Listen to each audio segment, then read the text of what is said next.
Welcome to the Light Cellar podcast, brought to you by Light Cellar, a place where you can learn to find and craft your own food and medicine. In this interview series, you will meet a range of characters in the health and wellness space that are bringing light to your everyday. You'll hear from a number of different experts on a wide variety of topics. We have several different series within the podcast, including our Wild Wisdom and Storytelling with Blaine Andrusek, the Rays of Light, inspiring wellness in the community, plus solo casts, Q&As, and other topics for you to enjoy. You can find this as a video version, as well as the audio on any of your favorite platforms. Be sure to like, subscribe, and share this with somebody you know who will benefit. You can also shop online at lightcellar.ca. Oh, morning, everybody. We got in a chat in the car on the way over here about confusing red osier dogwood with red willow. And I said to Malcolm, well, if you just gave me a branch, I wouldn't be able to tell them apart. They both grow about 4 feet high, and the bark's almost brightly red colored. But red willow, which is one of the Aspirin stories, has catkins because it's a willow, so just like pussy willows kind of thing, if you know, those are called catkins, where the red osier dogwood has clumps of white flowers that turn into white berries. Yeah. That are one of those, as we say, edible but. Right. They're not exactly tasty, you know. So yeah. Starvation food. So the Aspirin story from his book is saying that there's another acid in there called comic or cormic acid that has pain relieving effects but is nowhere near as strong as red willow. Mm-hmm. So if I was going to spend the time stripping bark, I would like to know that I was doing it with red willow, not red osier dogwood. Yeah, okay. And as I was saying, willows grow just about anywhere in the forest, like throughout the Boreal when I was growing up and hunting with a bow and a .22 rifle and ate a lot of rabbits, or properly called snowshoe hares, right? I didn't know for a long time that for better vision, rabbits will actually stand up. Oh, okay. On their back feet. Right. And I was going to the dog park one day, and there was a jackrabbit at the end of the alley that was probably looking to see if there was straight or loose dogs in the dog park, and it stood right up. And jackrabbits are like, they're the big ones that when they're moving they look like a kangaroo, right? They move really weird. Right. And standing up, I mean, I think that thing was well over 4 feet. I mean, they're quite a large animal. Yeah. So. Anyway, if we're going to go that direction, there was sort of an unwritten theme behind all of the British fleet. There was that saying that the sun will never set on the British Empire. Right. Like they wanted to rape and pillage, colonize right. Every place they could find in the world, so that there was no place uninhabited by British colonists. Yeah. So all over the world they had little island communities and stuff that they raided and got their ways into India and all over the place, right? So I believe it's called the Kew Gardens in London, had put this wish out there that if you find any cool plants on your trips, try and get some cuttings or even potted stems or something if you can, and bring them back for us to study. And if you leave K Country and head east, you got a long walk, and then you've got quite a long swim ahead of you, and you end up in the foothills of the Alps. And the Alps are the same latitude as our terrain here in Alberta, so virtually everything growing in K Country is growing in France and Germany. Right. And I didn't realize that until I got to France for the first time, and I got up on the first day. We were going to be doing all sorts of meetings it was an arranged tour of vineyards and but mostly farms where they were like fields and orchards. No, not orchards. They were fields of lavender, for example. Right. And other plants, and going to museums and that sort of thing. So we visited a lot of small farms and small producers, and then we went to a place called the Cooperative, where it was a co-op where a lot of people would bring their oils. They distilled them in their own stills and brought them in for sale.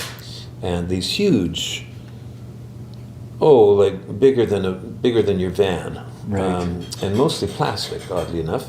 Some of them were stainless steel, but mostly plastic, or that you see them occasionally around here with the chemicals that I know, the fire retardant that they're using for fighting fires with the helicopters and everything. It's thick plastic, but with a metal cage around it, right. 4-inch squares or whatever to protect the plastic. Yeah. Huge drums like that were all the way to the ceiling and 8 feet wide and that sort of thing. And some of them were just from one field, and some of them were blended. Right. But if you decided, because you preferred the lavender that came from that particular grower, you could order that.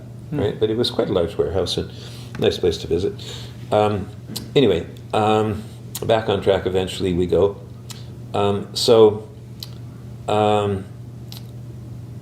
All sorts of plants, like so-called gin and tonic, right? The tonic water story came from South America. Right. And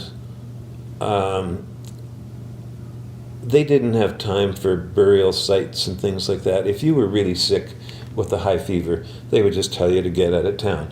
And people would just walk out into the jungle and die. Yeah. Right? Get composted, I guess. Right. Eaten and then composted. And one particular fellow he was just hallucinating and stumbling along close to death and fell over face first in the mud at the edge of a slough. And a couple of days later he woke up and stood up and wasn't sure if he was a ghost or what, and he went back to the village, and people were poking him to see if he was even alive or if he was a spirit. And they asked how this had happened, and they had to go check out the slough. And this ties in with all of the myths about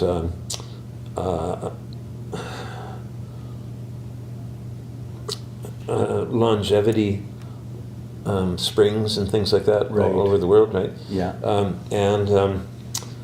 So they checked it out, and eventually, once things got back to Britain and other places, and they did some chemistry, they found out that it was, the older trees had literally rotted and fell down in this pond. Mm-hmm. The water was quite brown, didn't look like something you'd want to drink, but from it, the stuff just fermenting, it was just a huge cup of tea. Right. And it's very, very bitter. Huh. And that's why I think the sweetest thing you can buy to drink in North America is tonic water. Right? It's got something like 18 spoons of sugar, a 10-ounce can, like it's way past Coke, which is 10.2, I think. Wow. But just to counteract the bitterness. Yeah. And so, and a lot of people think that if they're dieting, tonic water is okay. Right. Like soda water is okay, but tonic water is way high sugar. Anyway. Wow. So, when I'm not clear on my history, it was at the Boer War when the British were over there somewhere, and people were getting malaria, and they found out that this bitter, they had taken cuttings to all of their colonized states, so they brought quinine, basically, all over the world, and that's what, when they made it synthetically later, that's what was called quinine. And so there's something about limes, I know from having my steam room, where I would cut a lime into quarters and put it just outside the door with some ice water in it, or the limes in ice water. And if I was getting to the point where I was so overheated in the steam, I just had to get out, but I really wanted to stay longer. Yeah. I could bite into some lime quarters and stay in another 20 minutes. Like there's something about lime that is cooling, refrigerant effect. So these guys are burning up, and somebody gave them the the quinine water, the tonic water. They said, well, this tastes like horse piss, man. They got something to brighten this up. And they had brought limes in from Egypt. Right. And just to improve the flavor, they put the limes in there, and so became the G&T, which is the first. Nobody ever heard about the word cocktail before. Now you're making mocktails. Yeah. But as some of the soldiers came home, and I hadn't ever tried a gin and tonic until one of the herb walks where we were both at. Terry gave me one, and at lunchtime, and I was amazed at how cooling it was. Yeah. It was like a 35-degree day, and we'd been out in the sun all morning, and Yeah. it's got a definite. So anyway, so the first cocktail started as the G&T Right. as a malaria cure. Yeah. We weren't even going to go that way, but here it came Isn't up. that the origin of the Limeys too? Like Yes. Yeah. They would always carry lime with them. Yeah, For sure. In pots on the sailboats. Yeah. And then Terry always talked about how, he said that kind of tongue in cheek, but like gin was what allowed the British to conquer so much of the world because it kept their cool, right? Versus like the Spanish, and other like. Spanish were drinking rum, They were just hot and fiery and like. and they would end up with things like crotch rot and, inflamed armpits and things. Yeah. And the Brits were better strategists because they kept their cool. Yeah, that's amazing. Now we're going to talk about some trees, some bark. We've touched a little bit upon willow, red osier dogwood. We're going to get into poplar, into aspen. It might be one of those rumors. Maybe it's true. Denis always mentions that aspen bark was sometimes used as a replacement for the quinine, for the bitterness. In a tonic water, tonic drink. That could be, but black poplar would be better. Right. Okay. All right, and so maybe there was some confusion there or not. So let's just go to that. So Yeah. So we have several native species of populous trees in Alberta, and they're often blamed for the worst thing for hay fever.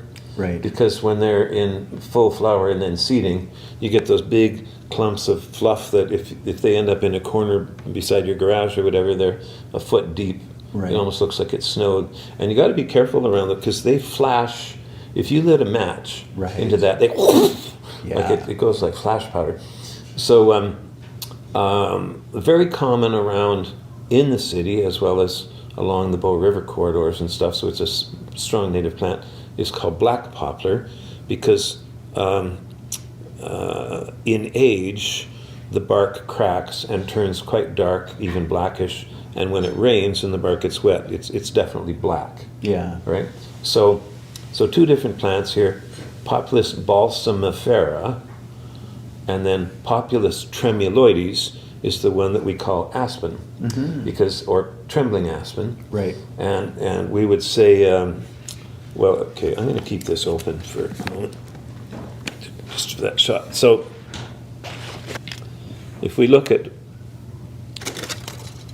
when we look at a branch like this, so I'm holding a branch off a tree, and these smaller stems are called stems, and then these little mini stems that go to each leaf are called petioles. Now, I'm going to bring this in closer, so you can see at the base of each petiole, there's a bud. Now, engineering a bud, it's a lot of work to engineer a leaf for a tree. So on all of our hardwood trees, you check this out if you've got an apple tree or a lilac tree or something like that in your yard. The buds for next year's leaves, the 2024 leaves, the buds are already there. Because with our short growing season, we wouldn't have leaves open until September otherwise, right? So these are the little babies for the 24 leaves, and they're babies.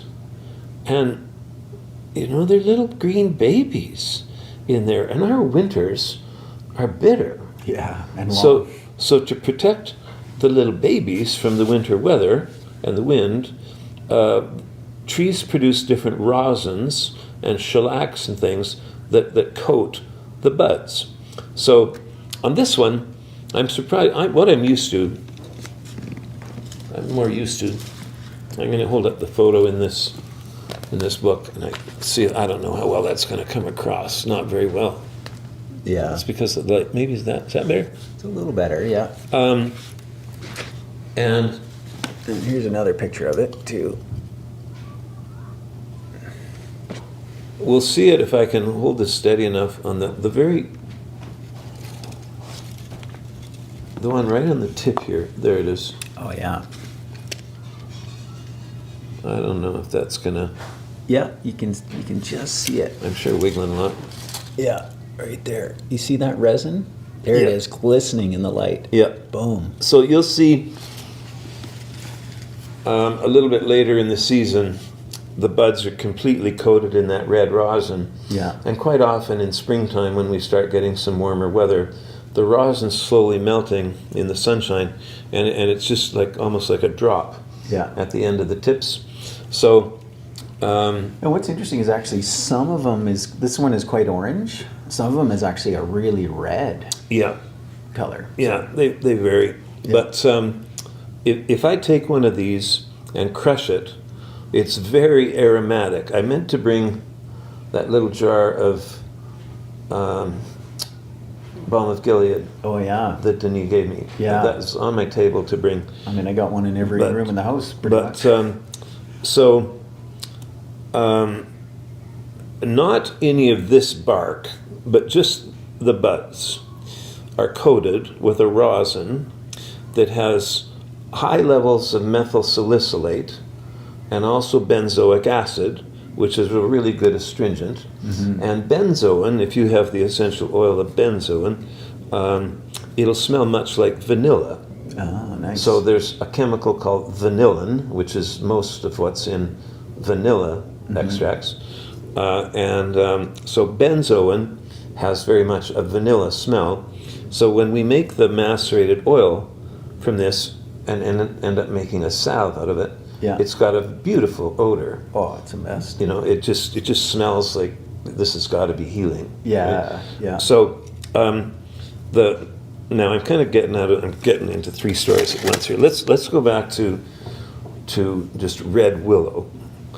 So when our early explorers would be moving all over the place using rivers as their highways, and once in a while we might see where one of the indigenous boys, one of their guides, had slipped on some mossy rocks and hurt his ankle, and as soon as they took a break, he was taking some willow, cutting some willow strips about 4 feet long, and peeling the bark off, and chewing it a little bit, and then tying it around his ankle, where the sprain was. And these guys are watching him thinking, well, is this guy doing beaver impressions or what's going on here? Like there was no Ed Sullivan show yet. You know what I mean?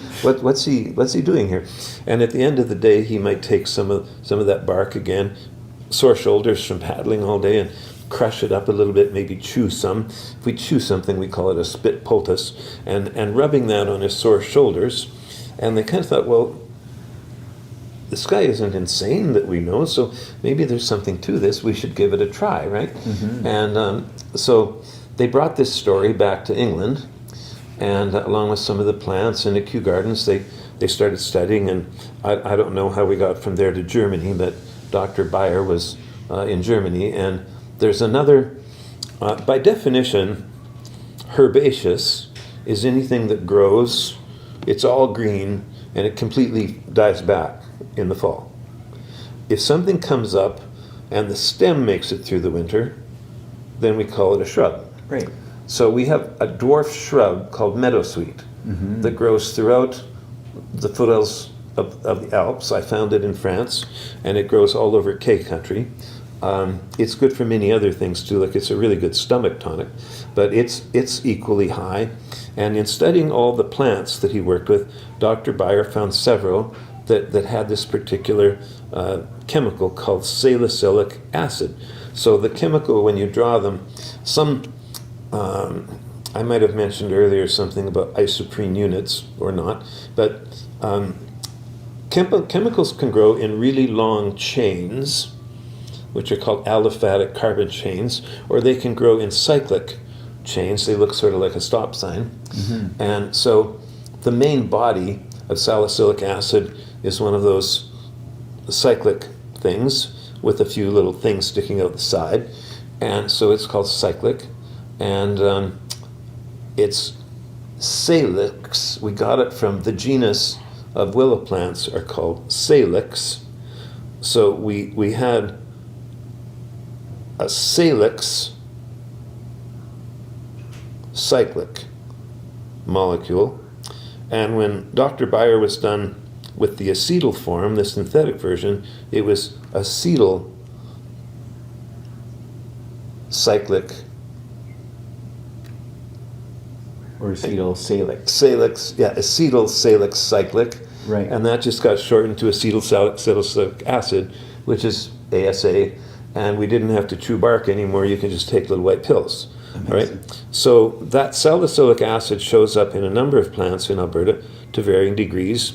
And what we like about this one is it's very easily harvested, and because the buds are growing now, that stuff's there all winter. Yeah. So if you were out with no first aid kit of any kind and hurt yourself skiing or something like that, and you were in the bush for a week or whatever, and you found some poplars around, you could take, or even a toothache. It's not going to be pleasant because it's going to kind of rosin up your teeth, but you could chew on a couple of these buds and you'd be releasing aspirin in your mouth. Yeah, wow. All right. So, or again, making a spit poultice after chewing the buds to put on a sprained ankle. But what we do is we go out and gather these. My favorite time of year is early spring. If you wait too long and the air gets warm, you can't wait until they're starting to open. Yeah. So these are the things that around town, when the buds are opening, fall off as the leaves open, and those sticky things are all over your car. They're annoying. Or if there's some on a chair and you sit on it, they're stuck to your pants, right? Yeah. They stick to your bum and all that, right? So if it gets too warm, they're hard to pick because you pick them and then you can't get them in the bag, because they're sticking to your fingers. And if you're ever around sometime on a day off out in the woods and you see you're in an almost entirely poplar forest and you've got time to fill a bag, just throw it in the freezer. And the buds will just think it was a real long winter there. It lasted 2 years that winter, but it won't hurt them at all. They'll just stay frozen in a Ziploc bag. And once you've got time, we take all those buds and put them in a jar, kind of about 2 to 1, or on average, if you just half fill a jar or a third fill a jar, and then fill it completely with, I like to use olive oil because it's kind of nice on the skin. You could use any oil you want to, really, but it traditionally was first made with olive oil. And I'll get to that in a minute. And then you're going to put that into a water bath in a bigger pot and bring it up to a boil and then cut the heat. Yeah. So that you don't want to deep fry them or anything. That's why the oil is in the, so, double boil. So any sort of double boiler. And that's really key because, I remember the first time I ever did this, I just put them in a jar with olive oil and let it sit on the counter. And then it fermented because there was so much moisture content in it, it actually spoiled. Right, and that's why when we're doing macerations, like when I do arnica, for example, it's on the stove for at least 5 hours. Right. So that the chemicals are coming out, like this sunshine window method. I've had people call me and say, well, Blaine, I picked a bunch of arnica and we were reading a book and we did the sunshine window thing. Right. And now there's all this green foamy stuff all over and it's ruined the wallpaper. And what do I do now? And well, throw it out. It's full of fungus and whatever. Yeah. So although I know a number of people in BC, Dorothy for one, who was making St. John's wort that way. Right. And I thought it has to be funky, but I knew a lot of people that were doing this. But then when I was there visiting, I checked the temperature. Right. And she had a back deck that was ceramic tile facing south. Right. And that oil was getting as warm as mine would be on the stove. Yeah. So that's why it was okay. So the idea is that you've got this long, slow cook where all of the moisture is coming out of, whether they're flowers or bark or whatever, the moisture's coming out, but the chemicals we want is saturating the oil. Yeah. So then you want to pour it off just to get rid of all of the spent buds, because they'll start opening in the oil. Right? They're quite swollen by the time you toss them. And if you let them cool and then strain it off, a lot of the oil is still going to be on the buds, and you're going to throw it in the compost heap, right? So it's good to strain it when it's hot. And the best thing to clean, I would always try and take with me, if I know I'm going to the woods just to pick buds for the day, I would always take a little bottle of rubbing alcohol with me. And you can buy it at any drugstore, but I found it at a much better price at Canadian Tire. So buy some rubbing alcohol. It seems to work better than tincturing alcohol for some reason. I don't know why. But any high alcohol, like if I was going to bother right now to take one of these and scrunch it, but we still don't have scratch and sniff on YouTubes and Googles. I'm hoping that'll come. Smell-o-vision. Yeah, we need to get that as an application where you can have scratch and sniff somehow come through your computer. But if I took this one right now and crushed it up with my fingers, they'd be really sticky. And I found that if I didn't clean my hands really well, I could ruin a leather-wrapped steering wheel. Right. It would ruin the finish on the leather, right? So if I had with me maybe some tea tree oil or something, so I just brought along a bottle of my classic cold blend, because it's eucalyptus and tea tree, right. Basically, and I'd use that just with a piece of tissue to rub it all off my fingers. So if you're going to do this repeatedly, rather than bother to clean the jar really well, I would just use the same jar. Again, I was doing 4-liter batches, and so I'd have them about this full in a 4-liter jar, and then fill that up with oil. Right. So it kind of looked like 2 to 1 visibly, but we checked by weight, and that's what it was when you did the math on it.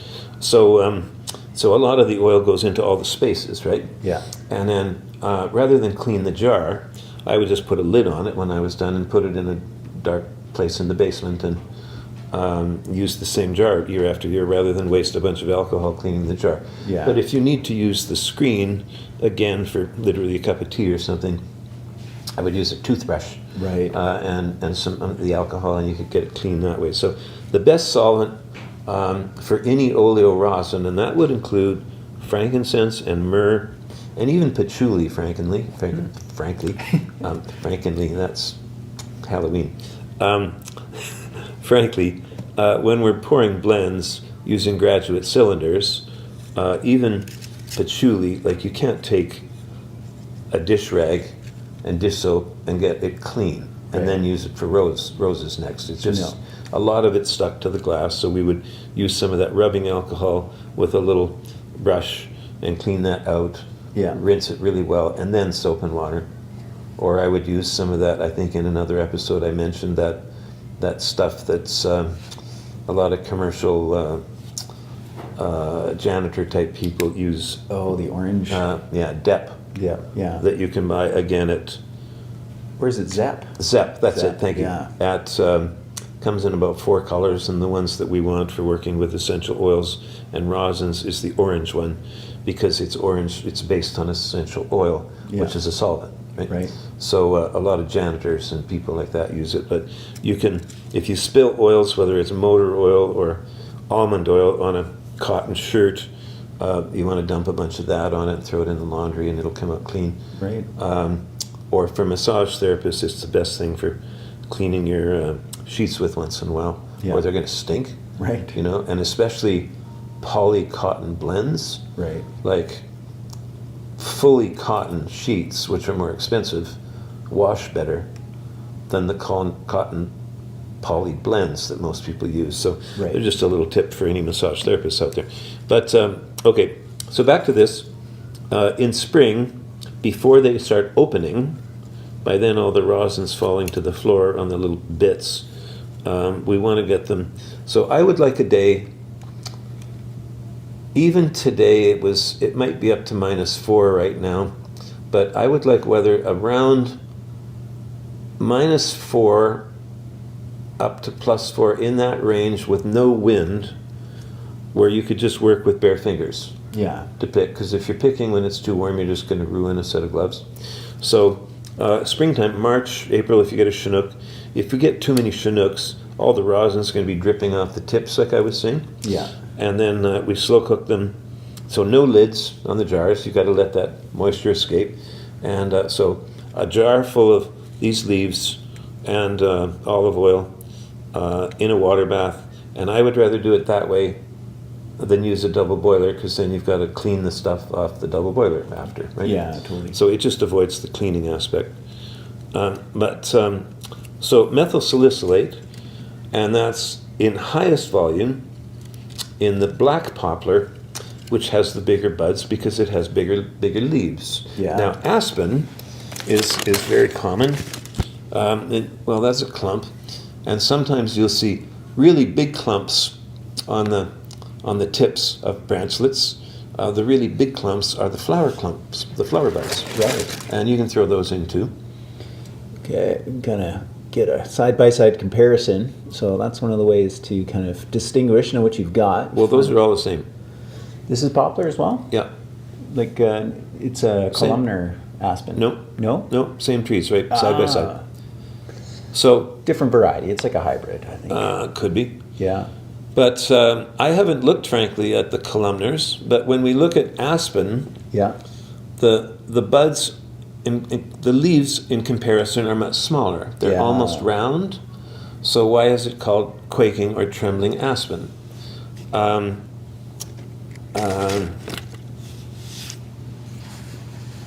The little leaf, from a botanical perspective, that petiole it's called, with the round leaf, it should have a thicker petiole. So in the slightest breeze, it shivers. Right. And that's why it's called trembling aspen. Or an old, again, First Nations story was that Nappy, for our local tribes, he was God. Nappy would come down for a visit once in a while and just walk around in the forest, and he was a bit of a shapeshifter. So if he wanted to cover some ground that day, he could come down and be an eagle, or just a crow, or be a squirrel and have some fun to be in a squirrel body and tear around for a while. So he could do just about anything, but he would come down at times in the form of a man, and he'd walk through the forest to admire all of his work creating this beautiful forest, and elk and deer would come out, even bunnies would come out and sort of curtsy, bow their heads, and even most of the plants would sort of bend down a little bit as he passed. It was sort of like the queen coming through, or the king coming through the valley. And on one of his visits, this aspen stand just stood there. No respect at all. And he walked through the forest for a while, and he was getting progressively annoyed with this complete lack, of admiration, respect. Right. And he just thought he'd stir them up a little bit, and swirled up some lightning bolts that came down and hit the trees. Some of them started on fire, and they called up high winds. They were breaking in the wind, and so he tore up that aspen grove violently. And the next time he came down, they were so afraid that he might still be angry that they started shaking. So that's why trembling aspen tremble. Yeah, and the Latin name even, Populous tremuloides. Tremuloides. Yeah. Balsam, black poplar is Populous balsamifera because it's the one with the most balsam. in Right. it, right? Yeah. So aspen do have those same buds, but they're much, much smaller. Yeah. Do you know about the chemistry? Is it more potent, or the same? Not even close. Right. And that's why so just to switch to aspen now, a couple of things about them. They're the ones that if you don't know anything about trees, you might think they're birch trees. Right. But birch has the papery bark. Baby balsams and baby tremuloides look about the same Yeah. when they're this round. They're just green. Right. And as they get bigger, the aspen trees develop this. It's actually zinc oxide coating on the bark, and if you rub them, it's like chalk. It comes off. You can just rub it, just like that's all. That'll do it. And your hands are white with this chalk, and that's zinc oxide. So it's 100%. You're going to get that purple look that scares people. Like I've been on herb walks where I've actually jumped back because people were walking so close to me. One woman asked if she could video the walk, and I said sure, but she had one of those boom mics, and she was staying really close to me, and about 3 times I turned around and got whacked in the head from her mic, and I said, well, just stay further. You don't even need that. Stay further away from me. But there's a few times I've been scared by people with early sunscreens that had all that zinc oxide, right? And you turn around and they look like zombies because they're all purple-faced, you know? Yes. So anyway, zinc oxide and titanium dioxide work like reflector boards, is how they work. Right. And so the sun hits their molecules and bounces off. That's how they get the SPF factor. And titanium dioxide is much less colorful. Right. You get almost none of that effect because I've worked with both. So anyway, the zinc oxide makes a great SPF, great sunscreen, and it's got just a bit of an insect repellent effect too. Right. And you can't rub it off on a rainy day, but on a rainy day you don't need sunscreen. Yeah. Right. So. And it's actually only on one side of the bark, primarily, right? I've never noticed that. Yeah, it's primarily, well, because facing south. Yeah, facing south. It's protecting the tree, the bark itself too. Right. And the other thing I've heard is that it's also a living yeast, and that you could actually, some of the early settlers would use it as a starter, you know, to like leaven their bread and things too. Okay, that's new to me. Great. Yeah. So because this rosin that I brought in this morning is, if you've ever sucked on an aspirin for very long, it's not that tasty. So you got this gummy, rosiny aspirin, strong tasting stuff in your mouth. So birds don't really eat them, but the aspen buds are prime winter food for grouse. Right. And they're much smaller than these are because the leaves are smaller, right? And so just switching gears there, we have in southern Alberta, we have a narrow-leafed poplar that you'll often find along where you'll get a little grove of trees where there's a creek going by, and you might have a little spot there to have a picnic or whatever. And then we also have around Medicine Hat, they're the same rather heart-shaped leaf as a balsam poplar, but they have indents along the edge. The edge of a leaf is called its margin, and they have an indented margin, and they otherwise look about the same shape overall, the same type of bark on the trunk, but the leaves have those little indents, and those are the ones that are properly called cottonwoods. Right. Because around Calgary, some people call this cottonwoods, but you know, this is the deal with common names, right? People get things confused. Yeah. So cottonwoods around southern Alberta, and then the columnars, I don't know if those were native or if they're hybridized or where they came from. Yeah. But they're very popular. They're very popular now for people with infill housing and whatnot, where you've got homes and offices really close together, but you want trees. Yeah. And you get these real tall, straight things that do this in the wind. Yeah. And they grow real fast too. And they grow quick. All the poplars grow fast, and that's why balsams were, especially since we got those big tree spades. So you can have new neighborhoods in town, and poplars are put in golf courses and new neighborhoods right away because you end up with big trees in your backyard and along streets, many of them in Calgary, but they're not very strong. No. It is technically a hardwood because it's deciduous, which means the leaves fall off in autumn. Yeah. So why we call it fall. Anyway, but every time we have a big, especially a hailstorm, there's broken branches all over the city. We've got people like firemen and other people out there picking them up, and thousands of dollars of damage. Ask any insurance company. Every time there's a hailstorm in Calgary, and we're one of the worst places in the country for hailstorms, and hundreds of thousands of dollars damage from poplar branches falling on cars. So that's why it's now illegal to plant. If they're already there, you don't have to cut them down. But it's illegal to plant a balsam poplar in your yard. Wow. If you want to put one on a golf course, that's okay. Right. But in yards, no. Even though anybody committing to this, or when the law came up, they said, look, we know that balsam poplars are very common.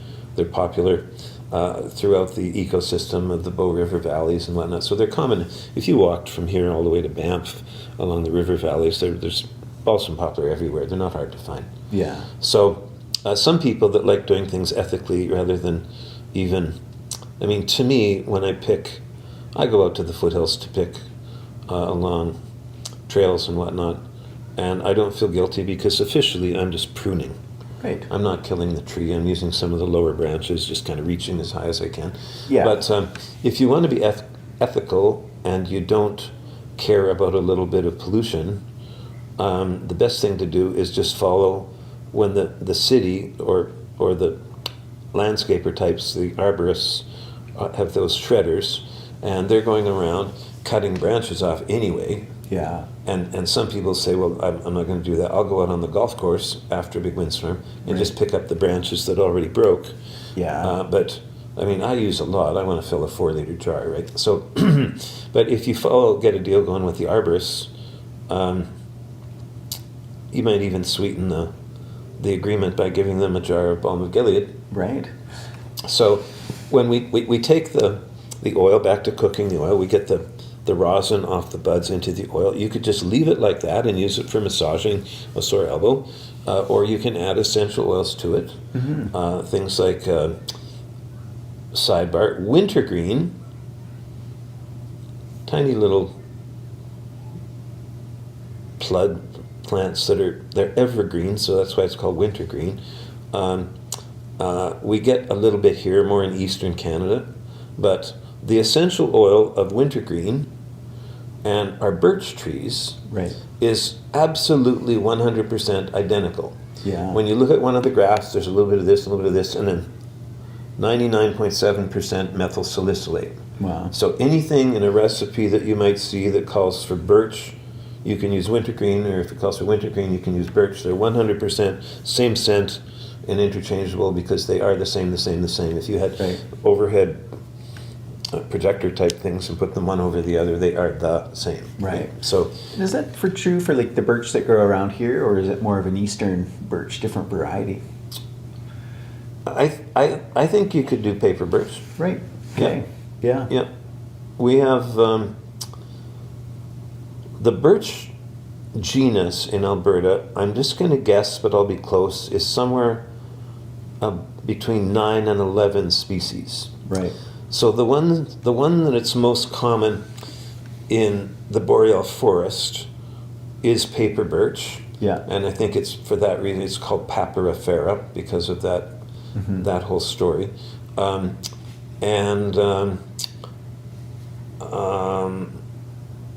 Then we have the weeping one that people plant in their yards, the weeping birch. Yeah. And it grows, I think it's more native to the interior of BC. Right. You see a lot of them around when you're in the Penticton area. Yeah. There's a lot of them just in the woods, not just people's yards. And they're the ones that get quite tall, and as an overall shape, the tree's almost round. Yeah. Where balsam poplars have a big, sort of semi-roundish shape, but like they're a little cone-shaped a bit. But the weeping birches form this almost round shape because everything's drooping. Yeah. I think if they didn't droop, they'd probably be taller and same shape. Yeah. But the weeping birches, I think would still work. The buds and the inner bark, as far as I know, would still work to do this with. Mm-hmm. So now, okay, I left aspen behind. Let's go back to aspen. So we use that white powder, just rubbed off the trees. And then the inner bark, which is easiest to strip in early spring when all of the sap's rising. Right. So I like to have a stout knife that's fairly long, so it's easy to hold the end of without cutting yourself, and a thick blade. And it doesn't even need to be really, really, really sharp. And if you ever watch an elk eating bark, in the winter months, there's no leaves for them, so they're eating bark. Yeah. And an elk will walk along and dip its head down and bite into the tree with its front teeth, sort of, bite into the trunk of the tree, grabbing a strip of bark about 3 inches wide, and then actually quite snap its head up. And a big strip of bark about this long will break off the tree. Yeah. And then while walking a few feet to see what's over there, it's just chewing away on that bark. And then it'll bend over and take a bite out of another tree. Yeah. And I think when we're wildcrafting, we have to remember the way the elk do it. Yeah. And you can take, if it's a fairly big tree, you can take maybe 2 or 3 strips, but you don't want to go all the way around a trunk or you kill the tree, because no more juice can get up to the top. It either if you break a branch off or fall, you see a branch that's broken in the wind, perfect. But when you're working on the main trunk, you have to just take a few strips. Yeah. And then in the spring, it's quite easy. You might start with a small bladed knife, but you can actually peel the outer bark, which is exceedingly bitter, off of the inner bark, which is still bitter but not as bad. And what I like to do with those strips is poke a hole in them. And what I usually do is take a coat hanger, one of the old style cheap ones, and cut one end open. And you take a whole bunch of, you got strips, I'm just going to hold this up as something to hold up. So you got a bunch of strips, and then you got a hole, the strip's a couple inches wide, you drill holes in them and hang them on the coat hanger about this far apart, just on a clothesline or whatever, and let them dry. Once they're dry fully, if you have a good blender, like a Vitamix would do it just fine, the good solid blades, then you can whip it into a ground almost like oatmeal. Right. Now you could eat that. I'll never do it again. It's one of those if you had to, right? But it's still quite bitter. Yeah. And it has a lot of the same chemicals in it that are in golden seal. So aspen doesn't grow in eastern Canada, and golden seal doesn't grow here unless you plant it. Right. So we have a lot of cash crop. People get that shade cloth, and like I know when Dorothy first bought her farm, well, it was just a property, but a little farm, a couple of acres on Vancouver Island. It had a huge lawn, and we've discussed what a waste of land lawn is. So why not do things like take a big chunk of your front lawn, dig it out. You might need to add some new earth there, but dig it out and plant golden seal. Why not? Just about this far apart. Yeah. And it takes a couple of years for them to develop enough to be worth harvesting. And she used to come to town to borrow Terry's grinder. I remember one year she came with a Japanese girl that was, I think they were called woofers. What does that stand for again? Willing Workers on Organic Farms. Okay, thank you. So she had this little Japanese girl, woofers, and they showed up at my place to have a shower and use the steam room, because even after, I think they'd had one shower, but they were just covered, they looked like something for Halloween. They were just covered with this green powder, right? And so they wanted to get in the steam and get cleaned up. But it's the root that we're using, right? So you kill the plants to harvest them. So you kind of, if you have a plot like that, so she took a big chunk of the side yard of her yard and just ditched the grass and put up some sort of tubular shelter to hold the shade cloth. And instead of having to mow a lawn and use chemicals to get rid of weeds, you got a cash crop there. Pretty good deal. It takes 2 years to get anything, right? You need 2 or 3 year old leaves, I think, to start. Okay. And then you're gonna take strips.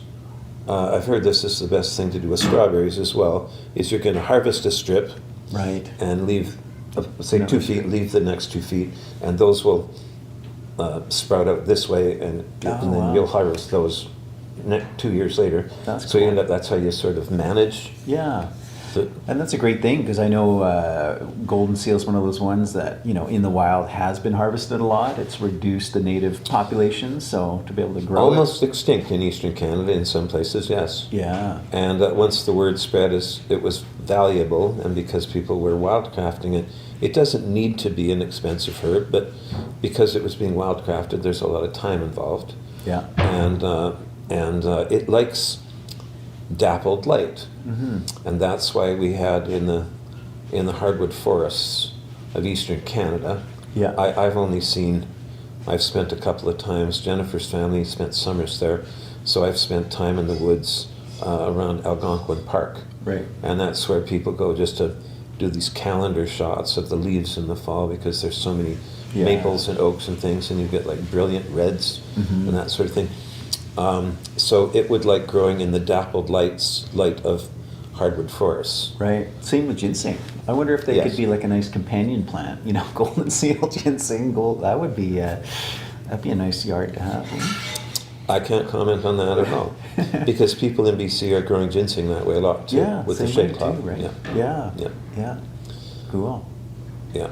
So we can alter the natural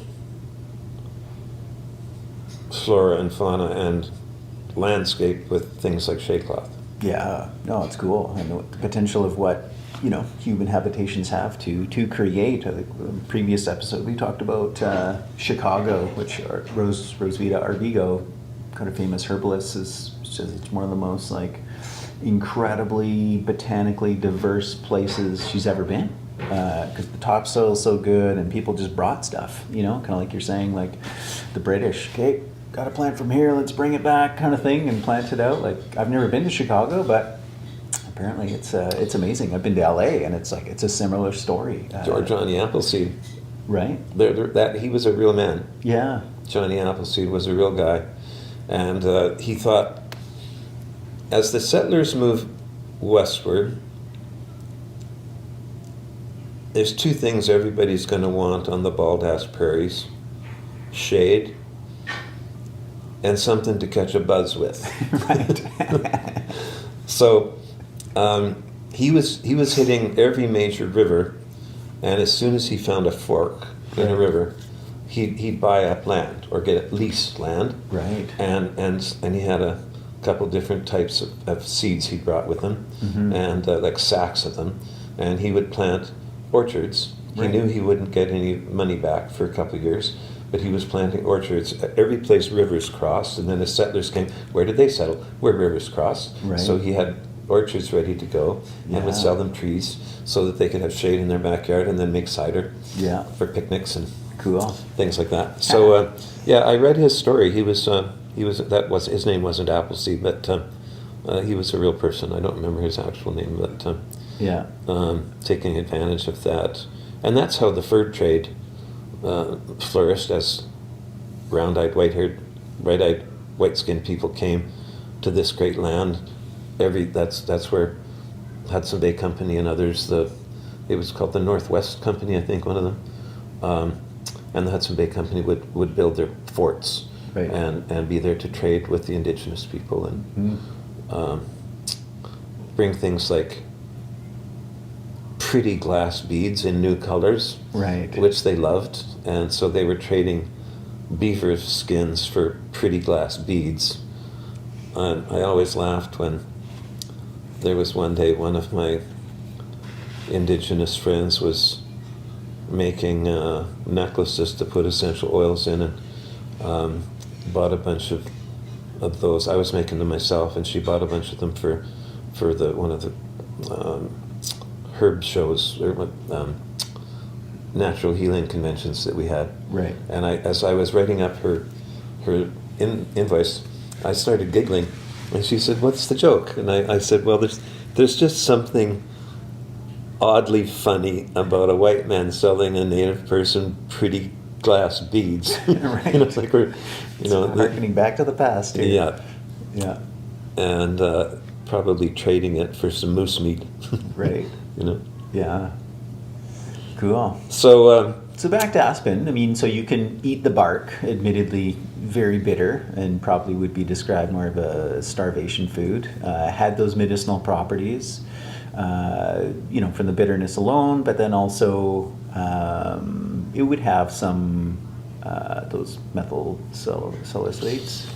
Yes, and any of the, let's just call them female formulas, for things like urinary tract infections, Right. Any of the formulas that we have from Eastern Canada that use golden seal, you could substitute aspen bark. Right. So the blend that I made, or my students would make when I was doing those week-long, 3-day-long campouts and everything, we would harvest, and we could come back. I was using the same camping area. We'd come back over the years, and you could see the scars of where I harvested last year, Right. completely healed, and the tree was completely healthy with new branches and all of that. So we were pruning them, not killing Yeah. them. You know. And some of the books recommend, like taking branches, smaller ones, versus off the main bark. Did you ever do that? Was that a strategy, or you found like off the main trunk was better? Oh, I was always using. Well, there aren't any buds on the trunk.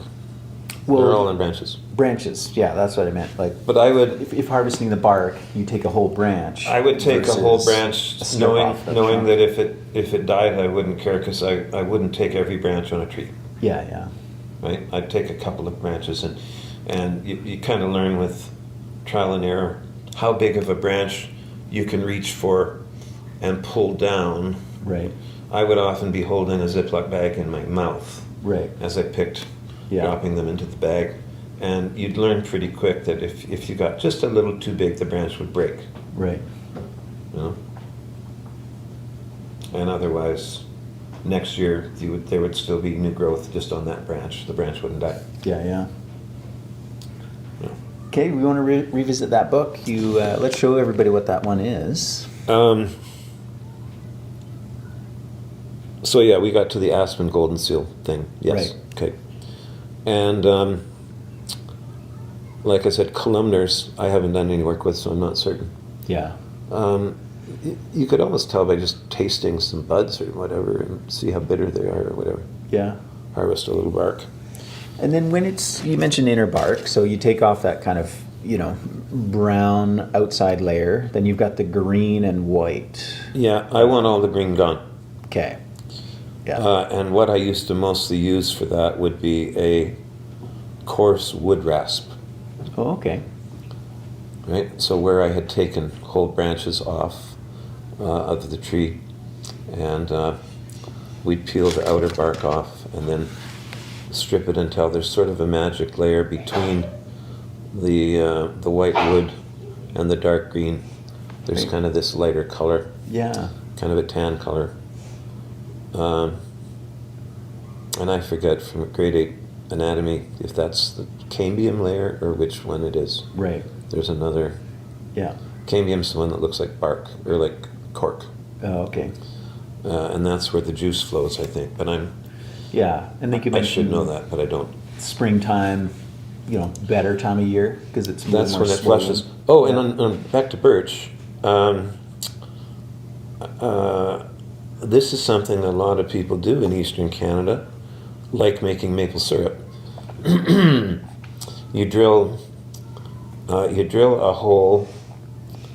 If you're going to even use, you can actually use. Some people use taps, and you drill a hole a couple inches into the tree at an angle downwards, and stuff the tap in there, and then depending on the tap you've got, you can hang a pail on it. Yeah. And it'll have enough energy, I guess, with the flow from the weight of downward. But to do birch, you can do, and I only tried once and it was horrible, you could make birch beer. Yeah. And I think somebody more dedicated than I, with all of your experience making mead, Yeah. you could probably do birch beer successfully. Right. But to make birch syrup, you need a lot of reducing. Yeah. A lot more than like maple. They barely reduce it at all, I don't think. Yeah, actually, I know a lot of the ratios. So different types of maples will have different concentrations, but they're much higher than birch. So you could even supposedly use Manitoba maples, big leaf maples, but it's really the sugar maples that you want, Right. that grow out east, and that's about a 20 to 25 to 1. So you got to reduce down 25 liters to get 1 liter of Yeah. maple syrup. Yeah. evaporate all that moisture, concentrate the sugars. Whereas birch, it's well over 100. Yes. It might be 110 kind of thing, liters to get 1 liter. And then even then, what you're left over with isn't as sweet. It's got, it's darker, it's thicker, almost more like a molasses. It's got, I hesitate to say sour, but it's slightly like, there's more complexity to the flavor and less just sweetness like we get from maple. Right. Yeah. One day, I would love to do that. But it's just, here in Alberta, it's just not a thing, anybody really does. Yeah, I mean, you could certainly tap. The paper birch is exceedingly common in the boreal forest. Yeah, totally. So Yukon, there's a few producers that do birch syrup. Trying to think, I think there was a guy in Saskatchewan I'd come across, a couple in BC, but there's not many folks that are doing it. Yeah. Yeah. Okay, we'll put that on the list to do one day. It's a long list, eh? Yeah, for sure. Cool. Fun with plants. Moving on to pines. Yeah. Well, or do we want to maybe pause it there and visit the softwoods, the coniferases next week?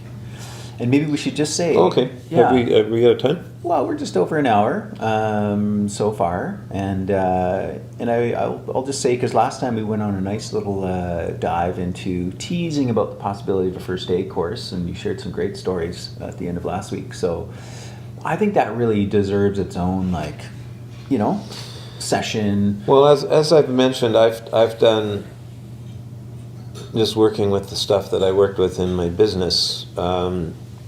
Half and even full day first aid courses. Yeah. We can have materials there, have some hands-on elements, that kind of thing. I think would really do it justice. Yeah, in a class we don't have to scratch and sniff. Yeah. So I was trying to think, is there a seasonally better time of year? I mean, one could argue, okay, people are a little bit more in the kind of the mindset, the mentality of okay, this is something really valuable. I'm outside of Well, good point. And yes, thanks for bringing that up. I would usually do a first aid class in early spring. Right. Because people were getting ready to go out playing in one form or another in the woods. Yeah. We're Canadians, and people love getting out to the forest, and of course all of our water sports. Mm-hmm. Or even just things as simple as golf. Yeah. Somebody earlier in our sessions had asked about wasp stings. I don't know, we got onto snake bites for a while there, and I was just sort of, my head wasn't clear that day or something. But my father, if I didn't mention this before, one of his brothers, they came back from the golf course one day. I was with my mother and her sister. It's kind of an interesting thing how genetics can work, that I have, they're all gone now, but my father married a girl, and his brother, my father's brother married my mother's sister. No way. So we've got two couples with exactly the same gene pool. Right. And it was incredible for me to watch little quirky things, like if you put a full ashtray in the middle of a room this size, my brother could actually walk into the room, circle 3 times, and then trip on it. And I have a cousin that would do exactly the same thing. Just quirky little things like that, Yeah. They look quite a bit alike, And, yeah. That's neat.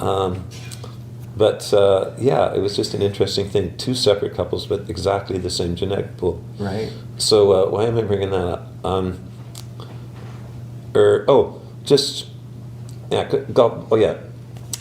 Wasp stings. Right. So I was at the cabin, and the boys got back from the golf course, the men, and my uncle's head was so swollen that his wife of many years didn't recognize him. Wow. And I was young enough that I thought he was right off of the Twilight Zone. Right. Like he just looked like some sort of monster. Yeah. And they brought him back because our immediate neighbor next door was a doctor, and he had it was either epinephrine or, well, EpiPen is epinephrine, but they also use, what do we produce when we get cranky? Mad, fight or flight. Oh, adrenaline? Adrenaline, yeah. They sometimes use adrenaline as well. And it so stunned me, as I don't know what age I would have been then, but it so stunned me that the doctor took out this needle and stuck it in my uncle, and it was almost like he poked him and the air came out. It's deflated. Like it deflated that quickly, So anyway, my father had some big reactions once, and it was recommended that he have an EpiPen, so he got his EpiPen. And then he was slowly realizing over the years that I actually knew what I was talking about once in a while. At first he thought that all this silly herb stuff I was doing was kind of flaky. Right. But he wouldn't use the word flaky, but I would. Anyway, but he decided to try my anti-venom blend. Mm-hmm. And he got stung one day on the golf course and thought, well, I got the EpiPen here if I need it, but let's try what Blaine did. Yeah. And he didn't have any significant swelling at all. Wow. And the pain was gone and within a few minutes. Cool. And so one of his buddies witnessed that and wanted a bottle and ended up selling quite a bit at the golf course. Cool. But yeah, it's a good thing to do in the spring because we're more outdoors. Yeah. And back to we were discussing last time about how shit either happens or develops. Right. And the more outdoors you are, the more likely easy it is to trip and hurt yourself or whatever. So we could make that a class. Cool. So maybe I'll kind of look at the calendar. Maybe we plan for like February, March even. Like early spring. April. Yeah. Cool. But in the meantime, But we could do a condensed version here. Two episodes or something. Sure. That'll be great. Yeah. Either way. We'll revisit the trees again next time as well. Love to dive into the conifers, and maybe we'll get you to kind of explain the difference between hardwood and softwood and how they develop and deciduous, so on and so forth. I'm sure that'll take you just a second to whip that off, but yeah, because I didn't talk about using the woods at all. So we should go. Never a shortage of things to talk for now. That's all, folks. Yeah, right on. Thanks for tuning in.